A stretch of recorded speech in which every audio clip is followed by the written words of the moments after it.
అంత కక్షపూరితమైన వ్యక్తి. అలాంటి వ్యక్తి ఒక సినిమాకి టికెట్ రేట్లో సినిమాకి ఇంత పరిశ్రమకి కావాల్సిన పెంచాలి అంటే చిరంజీవి గారికి హీరోలకి సంబంధం లేదు. నిర్మాతల మండలి ఉంది, ట్రేడ్ బాడీ ఉంది. అలాంటి వాళ్ళందరినీ తీసుకొచ్చి ఒక సేడిస్టిక్గా సీక్రెట్ కెమెరాలు పెట్టి అవి తీసి మైకులు పెట్టి పాపం వాళ్ళు మర్యాదపూర్వకంగా అడిగి మరి మన సీఎం స్థాయి వ్యక్తి దగ్గరికి వచ్చినప్పుడు అగౌరవంగా మాట్లాడరు కదా. చిరంజీవి గారు అందరి తరపున మాట్లాడితే ఆయన్ని కూడా అగౌరవపరిచిన వ్యక్తి. అజాత శత్రువు చిరంజీవి గారు. ఎవరి జోలికి వెళ్ళరు. ఎన్ని తిట్టండి ఆయన, ఎన్ని విమర్శించండి. నాకు తెలుసు కదా ఇంట్లో వాడిగా గుండె బాధపడదు. నాకు కూడా చెప్పరు ఈ రోజు దాకా చెప్పలా. అలాంటి అజాత శత్రువుని కూడా ఇతను కించపరిచిన వ్యక్తి. జక్కంపూడి రాజా గారికి ఒకటే చెప్తున్నా, మా భీమ్లా నాయక్ సినిమాలకి పాపం బలరాం కృష్ణ గారి టికెట్లు దొరకలేదు, కానీ జక్కంపూడి రాజా గారు ఎమ్మెల్యే కాబట్టి నా సినిమాలు టికెట్లు ఇప్పించారు. మాకు ఈ సినిమా అభిమానం వద్దండి. మాకు జక్కంపూడి రాజా గారు మేము కోరుకుంటుంది మీ వాళ్ళు దోపిడీ చేయకుండా ఉంటే చాలు, మాకు అదే 10,000. మా సినిమా మాకు ఎలా చూడాలో మాకు పచ్చబొట్లు పుట్టించుకుని అమ్మాలన్నారు. అలాగే మాకు మహిళా శక్తి ఉంది. వీటన్నిటికంటే కూడా మీ వాళ్ళకి చెప్పండి, అన్ని వర్గాలకి న్యాయం చేయమని చెప్పండి. అది కూడా టైం అయిపోయింది కాబట్టి భవిష్యత్తులో జక్కంపూడి రాజా గారికి కూడా చెప్తున్నా, మీ నాన్నగారంటే నాకు గౌరవం ఉంది, కానీ మీరు ఓడిపోతున్నారు. అలాగే జక్కంపూడి రాజా గారికి సంబంధించిన కొంతమంది పోలీసు అధికారులు కూడా చెప్తా ఉన్నా,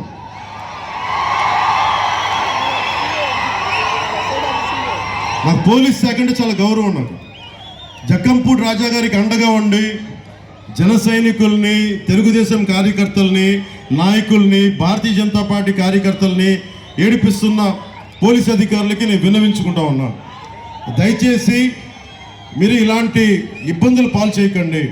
ప్రభుత్వం మారబోతుంది, అది మీరు అర్థం చేసుకొని ఎలక్షన్లు పారదర్శకంగా జరిగేలాగా నేను కోరుకుంటా ఉన్నాం. ప్రభుత్వం మారిన వెంటనే మీ తీరు మార్చుకోలేకపోతే నేను చాలా అరుదుగా మాట్లాడతాను, ఇట్లా ప్రత్యేకించి మాట్లాడుతూ ఉన్నాను. బలరాం కృష్ణ గారిని టార్గెట్ చేసే పోలీసు అధికారులందరికీ చెప్తాను, దయచేసి నా విన్నపం, ఆయన్ని, ఆయన అనుచర వర్గాన్ని, జన సైనికుల్ని టార్గెట్ చేయడం ఆపేసేయండి. ఎన్నికల్ని పారదర్శకంగా ఉండేలా చేయండి. మేము వచ్చిన రోజున మీరు పారదర్శకంగా లేకపోతే ఇది నేను ప్రత్యేకమైన చర్యలు తీసుకుంటాను. దీని మీద గుర్తుపెట్టుకో. మన చంద్రబాబు గారితో మాట్లాడుతా ఒకటే చెప్తా ఉన్నాం,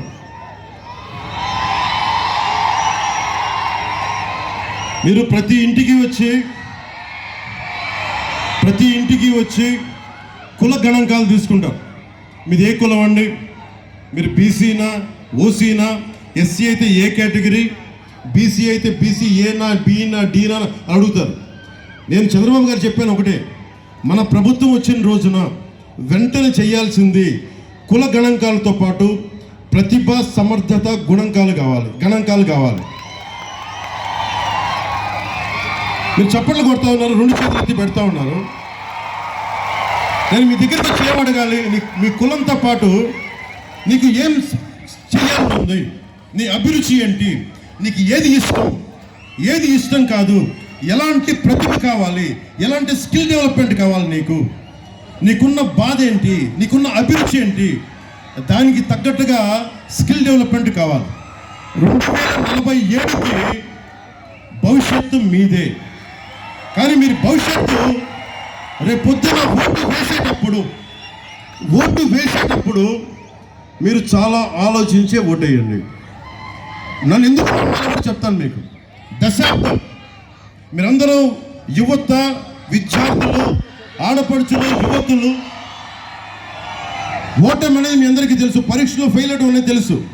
కానీ నేను సాలిడ్ స్టార్డమ్ ఉండి, మిగతా పెద్ద హీరోని కాకపోవచ్చు కానీ మీ గుండెల్లో ఉన్నంత స్థానం నాకు ఉంది, అది కాదన్నారు కదా. అలాంటి స్టార్డమ్ పెట్టుకొని నేను 2 చోట్ల ఎన్నికల్లో ఓడిపోయి దశాబ్దంగా రోడ్ల మీద తిరుగుతున్నానంటే నేను చిన్నప్పుడు నేను అనుకునేవాడిని, ఎవరన్నా ఇలా మాట్లాడచ్చు కదా ఒక పొలిటికల్ లీడరు, ఎవరన్నా నా గురించి ఇలా ఆలోచించవచ్చు కదా అంటే ఎవరు లేరు. నేను పెద్దగా ఒకటి అనుకున్నా, నాలాగా కోరుకున్న వాళ్ళకి నేను అవుతాను వాళ్ళకి అనుకున్నా. మీ అభివృద్ధి, మీ సమర్థతని, మీ ప్రతిభని, మోదీ ఆధ్వర్యంలో ఉన్న స్కిల్ డెవలప్మెంట్ సెంటర్స్ కానీ నేను ప్రత్యేకమైన దృష్టి పెడతాను. 2047కి భారతదేశం అగ్రగామి కావాలి, తెలుగు ప్రజల్లో తెలుగు రాష్ట్రం అగ్రగామి కావాలి అంటే యువత, ఆడబిడ్డలు కానీ మగబిడ్డలు కానీ మీ భవిష్యత్తు కోసం ఆలోచించేవాడు ఉండాలి. నా బిడ్డ కోసం నేను రాలేదు పాలిటిక్స్కి. నేను మీ అక్కడ పసుపు చొక్కా వేసుకున్న జనసేన బిడ్డ, అక్కడ తెలుగుదేశం కన్నా ఎగిరేస్తున్న ఆ బిడ్డ మీ భవిష్యత్తు కోసం. మేమందరం కూడా మా కూటమి మీ భవిష్యత్తు కోసం పనిచేస్తుంది, అండగా నిలబడతాం.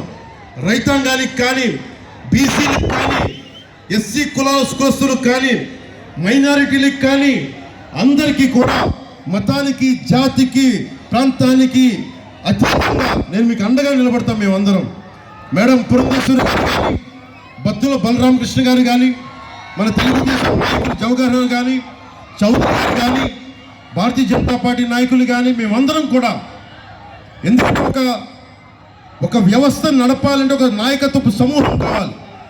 ఒక పార్టీ సరిపోదు, ఒక నాయకుడు సరిపోడు. ఇంతమంది కలిసి వచ్చి మీకోసం నేను ముందుండి నేను మీకు ఒక సేవకుల్లా పనిచేస్తాను. నేను సర్వెంట్ లీడర్షిప్, సేవా నాయకత్వం.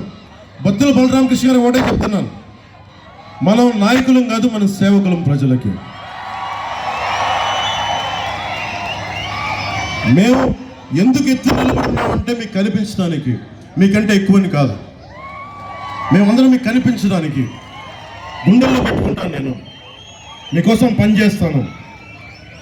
నేను చాలా ఎర్లీ వయసులో పాలిటిక్స్కి వచ్చాను, అందుకని చెప్తున్నా, మిమ్మల్ని గుండెల్లో పెట్టుకొని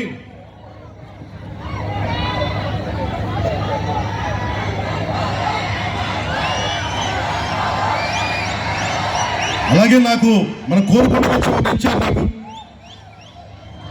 కోరుకొండలో భూములు, ఇళ్ల స్థలాలు రిజిస్ట్రేషన్ లేవని చెప్తా ఉన్నాను. నా దగ్గరికి ఎండోమెంట్లో పెట్టారు, పదవిలోకి వచ్చాక పరిష్కరించండి అని చెప్పి కోరుకొండ ప్రజలు మీ అభిమానులను నాకు పంపించారు.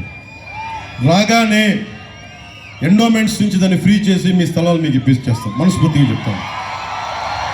అదే జగన్ లాగా 2 వారాల్లో చేస్తాం, 3 వారాల్లో చేస్తామని చెప్పాం. నేను సమస్యకి పరిష్కారం వచ్చే వరకు వైసీపీ వ్యతిరేక ఓటును చీలనివ్వనని ఇప్పటి 2021 మార్చి 14 చెప్తే, దానికి మొన్న 2 నెలల క్రితం 3 నెలల క్రితం అంత సమయం పట్టింది. సో నేను ఒక మాట చెప్పానంటే మీకు చేస్తాను, మీకు అండగా నిలబడతాం.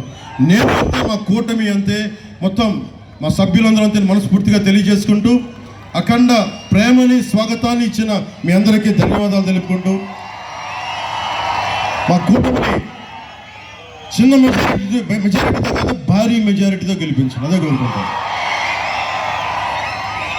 తెలుగుదేశం పార్టీకి జయము కలగాలని, భారతీయ జనతా పార్టీకి జయము కలగాలని, జనసేన పార్టీకి జయము కలగాలని, మన రాజానగరం ప్రజలందరికీ, తూర్పుగోదావరి జిల్లా ప్రజలందరికీ, ఆంధ్ర రాష్ట్ర తెలుగు ప్రజలందరికీ జయము కలగాలని, కలగాలని మనస్ఫూర్తిగా కోరుకుంటూ, రానున్నది మన ప్రభుత్వం, బద్దలు కొడతాం వైసీపీ ప్రభుత్వాన్ని మనస్ఫూర్తిగా తెలియజేసుకుంటూ, జై జనసేన,